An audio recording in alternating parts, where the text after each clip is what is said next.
Her şey bu noktayla başladı. Şu an bana baktığınız ekran milyarlarca minik lambanın yani piksellerin bir senkronizasyonudur. Ama bu dijital okyanusun kaynağı elektrik değil tahtaydı, pirinçti ve insan zekasının çaresizliğiydi. Selamlar. Bugün bilgisayar dediğimiz o kutunun içine hapsolmuş 5000 yıllık bir hayaletin peşine düşüyoruz. M.Ö. 2400 yılındaki tozlu bir masadan Nazi Almanyası'nın gizli sığınaklarına, bir İngiliz kontesinin not defterinden Silikon Vadisi'nin garajlarına uzanan bir yolculuk bu. Hazırsanız tarihin en karmaşık makinesinin videolarını sökmeye başlıyoruz. İnsanlık tarıma başladığında bir sorunla karşılaştı. Benim kaç çuval buğdayım var ve krala ne kadar vergi vereceğim? Parmaklar yetmedi. İşte ilk bilgisayar, daha doğrusu ilk hesaplayıcı Abaküs böyle doğdu. M.Ö. 2400 civarında Sümerler, sonra Çinliler. Bilimsel olarak Abaküs, sayıları konumsal olarak tutan ilk hafıza birimidir. Bir boncuğun aşağıda ya da yukarıda olması bilgisayardaki 0 ve 1'in atasıdır. Ancak gerçek mekanik daha 1901'de bir sünger avcısı tarafından Yunan adası Antikitera açıklarında bulundu. Antikitera düzeneği. M.Ö. 100 civarında yapılmış bu cihaz içinde en az 30 bronz dişli barındırıyordu. Ayın evrelerini, gezegenlerin konumunu ve hatta olimpiyat oyunlarının tarihlerini hesaplıyordu. Bu bir oyuncak değildi. Bu antik dünyanın analog bilgisayarıydı ve biz bu teknolojiyi 1500 yıl boyunca unuttuk. Karanlık çağlarda bilimi İslam dünyası taşıdı. 1200'lerde El Cezeri programlanabilir otomatlar yaptı. Suyla çalışan robotlar bu otomasyon fikrinin ilk kıvılcımıydı. Şimdi sizi şaşırtacak bir bilgi. Bilgisayarların atası bir hesap makinesi değil, bir dokuma tezgahıdır. 1804'te Joseph Marie Jacquard kumaş desenlerini otomatikleştirmek için delikli kartlar kullandı. Kartta delik varsa iğne geçer 1, delik yoksa durur 0 mantığıyla. Bu sistemi gören bir adam tarihi değiştirecekti. Charles Babbage. 1820'lerin Londra'sında mühendisler logaritma tablolarını elle hesaplıyor ve sürekli hata yapıyordu. Bu hatalar gemilerin rotasını şaşırtıp batmalarına neden oluyordu. Babbage fark makinesini tasarladı. Bilimsel temeli sonlu farklar yöntemine dayanıyordu. Yani karmaşık polinomları sadece toplama işlemi yaparak çözmek. Makine 25.000 parça, 15 ton ağırlık, hükümetten devasa paralar aldı. Ama makineyi asla tam bitiremedi. Çünkü o mükemmeliyetçi bir dahiydi.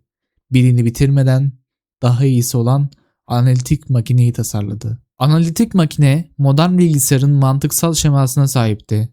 CPU, RAM, girdi, çıktı. Ama Babbage donanıma odaklanırken Lord Byron'un kızı Ada Lovelace yazılıma odaklandı. Ada, makine için yazdığı Not.G belgesinde şöyle diyordu. Analitik makine, Jacquard tezgahının çiçekleri ve yaprakları dokuduğu gibi cebirsel desenleri dokur. Ada, bu makinenin sadece sayıları değil, müziği ve harfleri de işleyebileceğini öngören ilk insandı. O ilk yazılımcıydı. Babbage'in rüyası 100 yıl boyunca uyudu. Ta ki 2. Dünya Savaşı'na kadar. Top mermilerinin nereye düşeceğini hesaplamak için insanlardan daha hızlı bir şeye ihtiyaç vardı. Tarih kitapları genelde ENIAC yazar. Ama hakkı yenen bir isim var. Konrad Zuse. 1941'de Nazi Almanyası'nda ailesinin oturma odasında Z3'ü inşa etti. Z3 ikili sistemi kullanıyordu.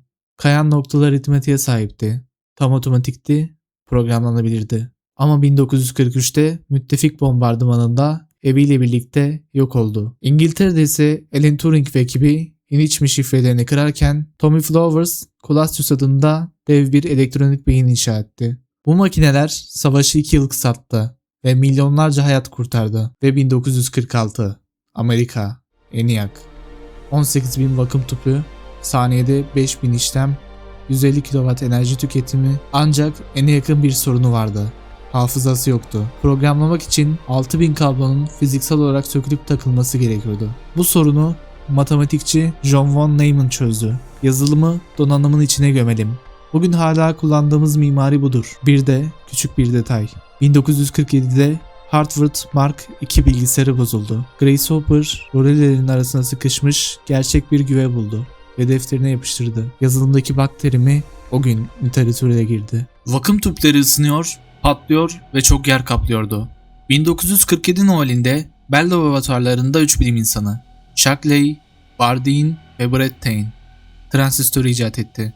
Bilimsel olarak transistör elektriği açıp kapatan ama bunun hareketli parçası olmadan atomik seviyede yapan bir yarı iletkendir. Dünyayı değiştiren asıl icat budur. Sonra Jack Kilby ve Robert Nice şunu söyledi. Bu transistörleri tek tek lehimlemek yerine tek bir silikon plakanın üzerine basalım. Ve entegre devre yani mikroçip doğdu. Gordon Moore ünlü yazısını o günlerde yazdı. Her 2 yılda bir çipe sığdırabileceğimiz transistör sayısı 2'ye katlanacak. Bu kehanet tam 50 yıl boyunca tuttu. 1970'lere geldiğimizde bilgisayarlar artık kurumlardan çıkmış, hobicilerin garajlarına inmişti. Ama asıl devrim 1979'da yaşandı. Steve Jobs, Xerox Pars'ı ziyaret etti. Grafik arayüz, fare. Mühendisler yapmıştı. Ama kimse önemsememişti. Jobs gördü ve dedi ki, gelecek bu. Macintosh, ardından Windows ve bilgisayar. Sadece mühendislerin değil, sanatçıların, yazarların ve çocukların oldu. 90'larda bilgisayarlar internetle birbirine bağlandı. Dünya küresel bir köye dönüştü.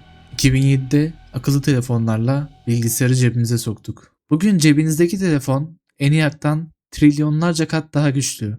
Ama bir pirinç tanesi kadar enerji harcıyor. Ama şimdi atomlar artık daha fazla güçlemiyor. Sırada kuantum bilgisayarlar var. Klasik bilgisayar bir labirentte çıkışı bulmak için her yolu sırayla dener. Kuantum bilgisayar ise tüm yolları aynı anda dener. Bu teknoloji olgunlaştığında bugün kırılamaz denen tüm şifreler saniyeler içinde çözülecek. İlaç geliştirmek yıllar değil günler sürecek. Boncuklardan dişlilere, vakum tüplerinden silikon çiplere. Bilgisayarın tarihi aslında insanın kendini kopyalamaya çabasının tarihidir. Babbage mekanik bir zihin hayal etti. Biz ise dijital bir zihin yarattık. Bugün yapay zeka ile konuştuğunuzda arkasında 5000 yıllık bir miras, binlerce isimsiz kahraman ve o rollerin arasına sıkışmış küçük bir güve vardır. Bilgisayar sadece bir alet değildir. İnsan evriminin bir sonraki basamağıdır. Videoyu beğendiyseniz kanalıma abone olmayı, yorum yapmayı ve gelecek videolar için bildirimleri açmayı unutmayın. Görüşmek üzere.